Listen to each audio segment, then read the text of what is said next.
Guys ഒരു 500 രൂപ guys. ഈ നോട്ട് ഞാൻ വെറുതെ ഇങ്ങനെ കാട്ടിയാൽ മതി. ഇതിപ്പോൾ ഞാൻ ചേഞ്ച് ആക്കാൻ വേണ്ടി നടക്കുന്നത്. അപ്പോൾ ഇത് ഒന്ന് കാണിക്കുന്ന ആരെങ്കിലും, അപ്പോൾ കാണിക്കുമ്പോൾ റിയാക്ഷൻ എന്നാണ് കേട്ടോ. ചേട്ടാ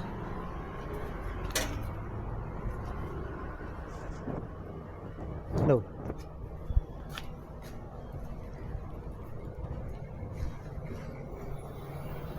ചേച്ചി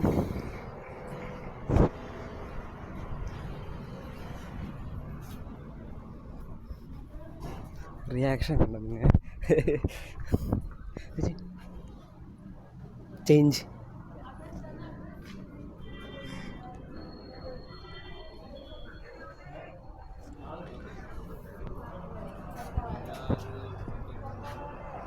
ചേഞ്ച് ഉണ്ടാവും.